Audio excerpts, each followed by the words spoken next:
Was würdest du sagen, wenn ich zu dir kommen würde und freudestrahlend sagen würde, ja, ich habe mir ein neues E-Bike gekauft für unter 700 Euro? Wahrscheinlich die gleiche Reaktion, die ich haben würde. Ich würde erstmal einen Vogel zeigen und sagen, unter 700 Euro, das kann nichts Gutes sein. Also da ist bestimmt viel Schrott dabei und du wirst nicht lange Freude an diesem Bike haben. Aber genauso habe ich auch gedacht, als mich die Firma angeschrieben hat, um dieses Bike zu testen. Ich habe lange mit mir gehadert, ob ich es mache oder ob ich es nicht mache. Aber für euch mache ich das natürlich, weil ich habe natürlich auch Interesse mal zu testen, was hier sozusagen unter 700 Euro möglich ist. Und das machen wir jetzt in meinem Video. Ich wünsche ganz viel Spaß beim Anschauen. Die größte Herausforderung besteht natürlich, das Ganze für den deutschen Straßenverkehr hier auch sicher zu machen. Und da kann ich dich als erstes beruhigen. Dieses Fahrrad von OneSpot, das OT18, ist völlig verkehrstauglich. Das ist auf den deutschen Straßenverkehr direkt zugeschnitten, erfüllt alle Normen und alle Ansprüche und ist natürlich nach dem Aufbauen sofort einsatzbereit. Du kannst es auf den deutschen Straßen ruhigen Gewissens fahren. Kleiner Spoiler vorweg, das Ganze hat natürlich auch noch eine Bedienungs-App auf dem Smartphone, die richtig gut ist. Gleichzeitig auch schon für diesen Preis Scheibenbremsen. Aber ich glaube, wir fangen ganz langsam an. Ich stelle euch mal hier die einzelnen Komponenten vor und dann reden wir direkt übers Bike. Der Rahmen komplett aus Metall, man sieht natürlich auch Schweißnähte und andere Dinge, ist aber nicht so schlimm. Ein paar Abstriche musst du natürlich machen bei dem Preis. Dann kommt er definitiv als Tiefeinsteiger. Das heißt, du hast hier den absoluten Luxus und musst nicht mehr den Fuß über das Fahrrad heben. Gerade wenn du so ein bisschen älter wirst, beziehungsweise die Damen der Schöpfung lieben natürlich auch Tiefeinsteiger. Und hier hat man sich für den Tiefeinsteiger entschieden, was gar nicht mal so schlecht ist, denn heutzutage ist es natürlich auch nicht mehr wichtig, dass du hier eine Stange dazwischen hast oder. Hier ist alles multifunktional gestaltet. Es fahren ältere Herren solche Fahrräder und es fahren natürlich auch die Damen solche Fahrräder und junge Menschen habe ich ebenfalls schon auf solchen Fahrrädern fahren sehen. Wenn wir uns den Lenker vom Bike anschauen, dann ist der meiner Meinung nach für mich ein bisschen zu dünn in der Breite, aber viele mögen natürlich auch nicht so die breiten Lenker. Ansonsten ist natürlich alles dran, was du brauchst. Unwahrscheinlich gemütliche Griffe mit Handballenauflage. Dann gibt es natürlich die Bremsen, dann gibt es die Gangschaltung, eine Klingel und das absolute Highlight natürlich das Display, das du auch bei Sonne richtig schön einsehen kannst. Dieses zeigt dir dann natürlich alle Informationen zur Fahrt und zum Kilometerstand an.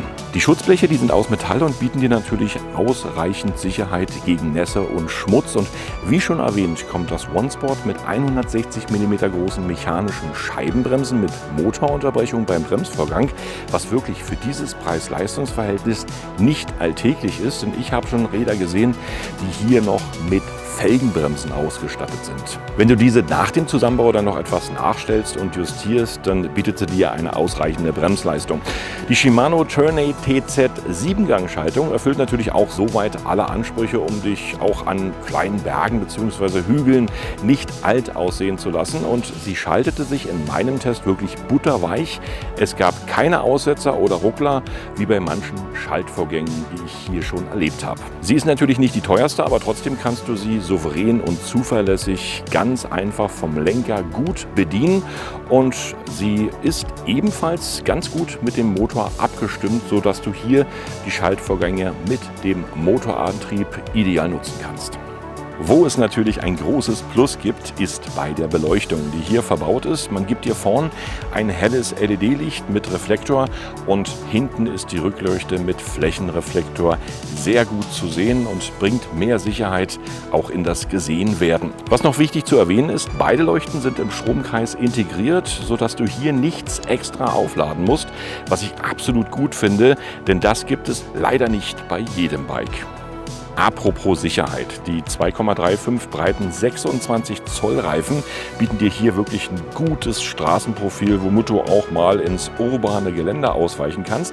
Gleichzeitig gleichen sie unebene Strecken gut aus und du kannst auch mal, so den ein oder anderen Bordstein mitnehmen, ohne hier gleich etwas kaputt zu machen. Ich denke, dass hier Robustheit im Vordergrund steht. Darum gibt es natürlich auch noch eine mechanische Federgabel mit dazu, die aber wirklich keine weiteren Einstellungen oder Möglichkeiten zulässt, aber ihren Job richtig gut macht. Der Ständer ist natürlich aus Metall und noch etwas verstellbar. Falls du mal in unebenes Gelände kommen solltest, bietet er dir trotzdem genügend Halt, um das Bike sicher stehen zu lassen. Kommen wir mal zum Akku. Dieser ist relativ groß und kommt mit 14,4 Ampere-Stunden auf 36 Volt, hat eine durchschnittliche Reichweite von 70 bis 80 Kilometern und ist gut in 6 bzw. 7 Stunden wieder aufgeladen, und hierfür befindet sich natürlich im Lieferumfang ein 2 Ampere Ladegerät inklusive. Und wenn du mal mehr transportieren möchtest, hat das OneSport OT18 eine Maximalzuladung von 120 Kilogramm, wiegt aber schon 25 Kilogramm ohne Akku, und mit dem ca. 4 Kilogramm Akku kommst du dann auf ca. 29 Kilogramm Gesamtgewicht. Weiterhin ist das Bike spritzwassergeschützt und kommt mit einer Schiebehilfe bis 6 km/h, die dich in der Stadt mal bei komplizierten Wegen unterstützen kann. Wenn du bremst, schaltet sich diese natürlich automatisch ab. Wer hier nochmal genauer nachlesen möchte, für den habe ich natürlich alles direkt in meiner Videobeschreibung verlinkt. Hier kannst du alles nochmal anschauen, hier kannst du das Bike kaufen, wenn du es kaufen möchtest, und hier kannst du natürlich auch alle Fragen loswerden zu diesem Fahrrad, die ich dir sehr gern beantworte. Schreib sie einfach in die Kommentare und dann bekommst du natürlich auch von mir eine Antwort. Wenn du jetzt mal ganz kurz deinen Akku prüfen möchtest, so ist es ebenfalls möglich, hier einfach auf die Akkuanzeige zu drücken, und schon siehst du im LED-Display den jetzigen Stand deines Akkus. Zum Display ganz einfach aktiviert, indem man hier auf die Power-Taste drückt. Und das Besondere ist natürlich, dass dieses Farbdisplay auch noch bei Sonnenlicht richtig super erkennbar ist. Ist auch nicht bei jedem Bike und auch nicht bei den teuren Bikes definitiv möglich. Und hier hast du natürlich Funktionen, dass du hier die Fahrstufen von 1 bis 3 aktivieren kannst, wobei ich sagen muss, dass ich nur ständig in der Fahrstufe 3 gefahren bin. Fahrstufe 1 und 2 unterscheiden sich nicht allzu doll voneinander, und mit der Minustaste drückst du das natürlich hier wieder direkt runter. Und gleichzeitig kannst du dann hier mit der Power-Taste noch einige Dinge im Menü durchschalten, wie zum Beispiel die Uhrzeit, deine Laufleistung an Kilometer, deine Tageskilometer und andere Geschichten. Ansonsten ist hier nicht viel Besonderes dabei. Hier oben ist die Bluetooth-Anzeige. Damit bist du dann automatisch, wenn sie nicht blinkt, mit deiner App verbunden. Und das Display ist relativ gut überschaubar, schön groß, gefällt mir auch von der Farbgestaltung und ist echt absolut super gestaltet. Richtig super, und man muss immer überlegen, wir sind hier bei unter 700 € Anschaffungspreis. Ist natürlich auch noch, dass eine App inklusive ist, und diese App kannst du ganz einfach hier mit deinem Display verbinden. Hier leuchtet eine Bluetooth-Anzeige, die blinkt. Dann musst du dir die App aus dem App Store runterladen. Das wird dir in der Bedienungsanleitung geschildert und miteinander verbinden, und schon bist du hier direkt online mit deinem Bike. Im oberen Bereich würde dann die Batterie-Level-Anzeige angezeigt. Bei mir sind es aktuell noch 60%, die möglich sind. Dann kannst du natürlich auch das Licht ein- und ausschalten mit der App und gleichzeitig natürlich auch die Fahrlevel hoch und runter schalten. Es sind 3 an der Zahl. Du siehst dann auch noch deine komplette Kilometeranzahl, aber die Highlights dieser App sind natürlich dann noch die Navigation. Du kannst dich hier noch direkt navigieren lassen, wenn du es möchtest, intern in der App, und gleichzeitig natürlich auch noch dein Fahrrad positionieren bzw. die Position deines Fahrrads herausfinden, was auch innerhalb von dieser App möglich ist. Worauf ich natürlich immer ganz besonders achte, ist der Sattel, weil du musst natürlich einige Kilometer kommen, und wenn du mal auf Tour bist, dann soll dir auch der Po nicht wehtun. Und auch das hat man hier super hinbekommen. Dieser Sattel ist wirklich po-freundlich und hält dich wirklich einige Zeit hier ohne Schmerzen auf dem Bike. Jetzt haben wir natürlich auch noch die Funktion des Sattels, denn der ist ein bisschen anders als alle anderen Sattel, kann man mal sagen. Man kann ihn nämlich hier direkt mit einem Hebel nach vorn umklappen. Was natürlich bedeutet, dass du hier sozusagen den Akku mit drin hast. Wenn du den Sattel umgeklappt hast, kannst du natürlich auch den Akku rausnehmen. Das ist ganz einfach möglich, indem du den Schlüssel etwas reindrückst, dann nach links drehst, und schon wird der Akku hier deaktiviert. Und das Schöne ist natürlich, wer es nicht weiß, das ist auch eine Art Diebstahlsicherung für den Akku. Denn wenn du jetzt hier den Hebel hoch machst, dann weißt du natürlich, du kannst den Akku rausziehen. Aber wer es nicht weiß und nur den Akku mopsen möchte, der weiß natürlich nicht, wie er jetzt sozusagen den Akku aus der Halterung gemopst bekommt. Und das ist natürlich ein riesengroßer Vorteil. Und der Akku, der ist natürlich auch ziemlich groß, was ich am Anfang schon gesagt habe. Aber dafür, dass er auf eine gute Leistung kommt von ca. 70 Kilometer, die er dich hier sozusagen bringt. Also ich bin sozusagen das Niveau sehr schwer. Was bedeutet, bei mir ist das Fahrrad wirklich an der Grenze angelangt von den 120 Kilo. Und dafür eine Laufleistung von 70 Kilometer finde ich für diesen Akku dann doch schon relativ sportlich und vernünftig. Und der ist natürlich hier auch über eine Schiene dann einzuführen, was dir sozusagen absolut die Arbeit erleichtert. Du hast kein Rammeln und kein Knicken, er rastet automatisch ein. Einfach nur hier wieder runterdrücken, den Sattel runterdrücken und das Schloss aktivieren. Beim Schloss gibt es natürlich auch noch eine Besonderheit, denn dieses Fahrrad kann man nur mit dem Schlüssel fahren. Jetzt kannst du natürlich sagen, das ist gut oder ist auch schlecht. Auf der einen Seite ist es gut, weil du dann immer abschließen musst und den Akku rausnehmen musst, beziehungsweise hier dann auch keiner an den Akku ohne Schlüssel rankommt, beziehungsweise an das Fahrrad. Auf der anderen Seite musst du natürlich immer den Schlüssel griffbereit haben und natürlich auch immer einzeln griffbereit haben, denn was willst du hier mit einem Schlüsselbund am Akku? Das klappert und das behindert dich. Also ohne Schlüssel ist das Fahren hier mit diesem Fahrrad nicht möglich. Das Akku muss immer eingeschaltet werden und dann geht auch erst das Display an. Ich habe es natürlich bei der Vorstellung schon lobend erwähnt, muss aber noch mal auf den Punkt Beleuchtung zurückkommen. Es ist nicht normal, dass alle Leuchten im Stromsystem integriert sind, wie es sozusagen hier bei diesem Bike der Fall ist. Was mir aufgefallen ist abends beim Fahren, ist natürlich, dass der vordere LED-Scheinwerfer richtig gutes Licht macht. Also du siehst wirklich, wenn du ihn ideal einstellst, bis zu 5 oder 8 Meter vorn alles und kannst natürlich auch deinen Fahrweg danach im Dunkeln bestimmen. Es sind schöne Momente gewesen, hier mit dem Fahrrad auch mal in der Nacht bzw. abends zu fahren. Von hinten natürlich genau das Gleiche. Das große Rücklicht, das ist ein Garant, dass du auch gesehen wirst. Wenn du es dir nicht zuhängst mit Gepäcktaschen oder anderen Dingen, dann wirst du natürlich auch hier auf weiter Entfernung schon erkannt. Und das ist auch nicht normal. Und für unter 700 € auch ein Highlight hier bei dem Fahrrad, was ich ehrlich hier so ein bisschen erwähnen muss und was mich wirklich sehr positiv beeindruckt hat.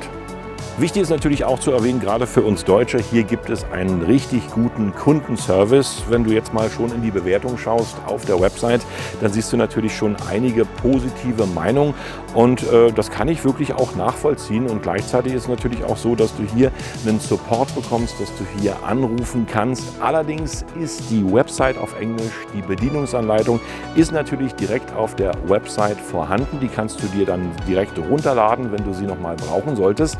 Aber wie gesagt, alles auf Englisch. Da ist nichts mit Deutsch. Du musst dann natürlich in den Google-Übersetzer und dir so einige Details mal übersetzen lassen, wenn du etwas ganz genau wissen möchtest. Aber dass es wenigstens schon vorhanden ist und dass du natürlich auch per E-Mail oder Telefon hier den Support aktivieren kannst, das finde ich schon mal eine richtig gute Sache und da musst du auch nicht nach China telefonieren. Da gibt es ganz normale Telefonnummern, die hier sozusagen geschaltet sind und da kannst du auch mal die eine oder andere Frage loswerden. Natürlich auf Englisch und wenn du den Chat aktivierst, dann kannst du mit dem Google-Übersetzer natürlich auch deine Dinge erreichen, die du hier sozusagen noch mal wissen möchtest. Und jetzt reden wir mal über das Bike und ich schilder dir einfach mal frei heraus so meine Fahreindrücke. Das erste, was ich sagen muss, ist, dass du unter 700 € hier wirklich ein robustes, vernünftiges Bike mit Scheibenbremsen, App-Steuerung, einem Display, was in der Sonne sichtbar ist, hier bekommst. Der Gepäckträger, der ist auch sehr robust. Ich bin mit 2 großen Gepäcktaschen gefahren. Da war mein komplettes Equipment drin und bin hier wirklich an die absolute Grenze von 120 Kilogramm Belastung gekommen. Bin mit dem Fahrrad dann über Feldwege gefahren, über Straßen und durch Schlaglöcher und habe natürlich auch einige Bordsteigkanten mitgenommen und es kann wirklich alles ab. Und ich würde ehrlich sagen, OneSport deklariert natürlich dieses Fahrrad als Citybike. Ja? Aber ich würde sagen, das ist ein richtiges Dorfbike. Also hier kannst du wirklich mit diesem Fahrrad alles machen, was du machen kannst. Bordsteigkanten runterfahren, über Feldwege düsen, durch Waldwege fahren und natürlich auch mal vom Wege abkommen und auch einige Dinge mitnehmen. Das macht dem Bike überhaupt nichts aus, wenn es ein bisschen schwerer ist. Die Federgabel wurde während der gesamten Fahrt nicht einmal komplett durchgedrückt. Die hat wirklich einen guten Job gemacht und zur Federung natürlich auch gleichzeitig durch die breiten Reifen, durch den richtig gemütlichen Sitz und natürlich auch der Federgabel bist du hier wirklich komfortabel ausgestattet und kannst eine Weile mit dem Fahrrad existieren. Was mich so ein bisschen gestört hat, war hier halt wie gesagt der nicht so breite Lenker. Aber wie gesagt, das ist einfach nur meine Meinung. Für mich ich könnte ein bisschen breiter sein, dann hätte ich das Fahrrad ein bisschen mehr in der Hand. Und ganz wichtig zu sagen ist natürlich auch noch, ich bin zu groß für dieses Fahrrad. Das sind 26 Zoll Reifen, ich bin 1,90 Meter. Ich sehe so ein bisschen aus wie ein Affe auf dem Schleifstein. Wenn du aber 1,85 bist oder bis 1,85 bist, kannst du mit diesem Fahrrad unwahrscheinlich gemütlich fahren. Bei mir war es dann halt so, dass die Knie schon so ein bisschen hier vorm Lenkrad angeschlagen sind. Und für mich ist das Bike deutlich zu klein. Aber ich wollte es für euch mal Probe fahren und habe natürlich auch noch andere Fahreindrücke mitgebracht. Wenn du jetzt mit dem Fahrrad anfängst zu fahren, das heißt, du steigst auf und trittst rein, merkst du erstmal nicht allzu viel. Du musst wirklich mit der Shimano-Schaltung etwas runterschalten und dann aktiviert sich natürlich auch die Unterstützung und mit mehr Unterstützung einfach mehr hochschalten. Wenn du jetzt in dem 7. oder 6. Gang bist und losfährst, merkst du eine ganze Weile überhaupt nichts von der Unterstützung. Du trittst und trittst und trittst und irgendwann setzt dann der Motor ein. Also das Beste ist, wenn du wirklich Gang 2, Gang 3, Gang 4 nimmst, um hier anzufahren. Und das merkst du dann auch beim Fahren, denn wenn du jetzt sozusagen direkt Strecken fährst, egal ob Straßen oder Feldweg, dann unterstützt dich der Motor auch nur, wenn du jetzt etwas unterschwellig trittst. Ja, also bei Bergen und Anhöhungen immer runterschalten, merkt irgendwie der Motor, dass er jetzt ein bisschen kommen muss und unterstützt dich. Riesenberge brauchst du natürlich mit dem Bike nicht fahren. Ich denke mal, es gab keine Angabe, ich denke mal, hier sind so 30 bis 35 Newtonmeter verbaut, was jetzt auch nicht allzu wichtig ist, aber dieses Bike soll dich ja von A nach B bringen und dieses Bike ist für Pendler, dieses Bike ist für Menschen, die nicht so oft E-Bike fahren möchten, aber E-Bike fahren und gleichzeitig natürlich dann das Ding aus dem Keller holen und mal am Wochenende unterwegs sind, dann das Ding wieder in den Keller stellen. Als absoluter Profi-E-Bike-Fahrer, der jeden Tag seine 30, 40, 50 Kilometer fährt, kannst du dieses Bike nicht kaufen, das ist normal. Aber wenn du jetzt mal Geld sparen möchtest und einfach nur E-Bike-Unterstützung haben möchtest, beziehungsweise auf dem Dorf deine Brötchen holst oder in der Stadt mal deine Bierkästen aufladen möchtest oder andere Dinge vollziehen, es ist alles möglich mit diesem Fahrrad. Ob natürlich das Akku jetzt jahrelang hält und ob das mit der Konstruktion hier so vernünftig läuft, kann ich dir an dieser Stelle nicht sagen. Und ich muss es mir persönlich eingestehen, ich habe es am Anfang nicht so gesehen, dass hier für unter 700 € wirklich schon ein Fahrrad da ist, was du hier sozusagen gut gebrauchen kannst. Also dieses E-Bike, das unterstützt dich, das fährt dich von A nach B, das ist relativ grob motorisch, aber da muss man jetzt sozusagen mal Abstriche machen, auch beim Preis. Und ansonsten fährt das und es funktioniert und es hat sogar Scheibenbremsen, es hat sogar eine App. Also für dieses Preis-Leistungs-Verhältnis habe ich selten irgendwelche Fahrräder sehen und auch testen können. Und das muss ich hier ehrlich sagen, das ist eine gute Leistung. Von mir gibt es eine Kaufempfehlung und ob das natürlich jetzt die nächsten 10 Jahre durchhält, ist eigentlich auch egal. Denn wenn es jetzt ein Jahr durchhält, kaufst du einfach ein neues für 699 € jetzt aktuell. Ist das natürlich eine ganz andere Geschichte, als wenn du jetzt bei 2.000 oder 2.500 € bist. Klar, jetzt kommen wieder die Kommentare, da kriegst du natürlich auch mehr Qualität und so weiter. Ihr habt da völlig recht. Aber nehmt mal den Nutzer, der wirklich nicht allzu oft fahren möchte, der einfach bloß mit E-Bike-Unterstützung fahren möchte, vielleicht nicht so viel Geld in der Tasche hat, beziehungsweise auch Geld einfach sparen möchte. Und der hat natürlich hier eine gute Unterstützung, der hat natürlich hier ein gutes Preis-Leistungsniveau und ich kann hier sozusagen eine Kaufempfehlung geben. Und damit vielen Dank fürs Anschauen, sehr gern bis zum nächsten Video und ich sage Tschüss, bye bye und winke, winke.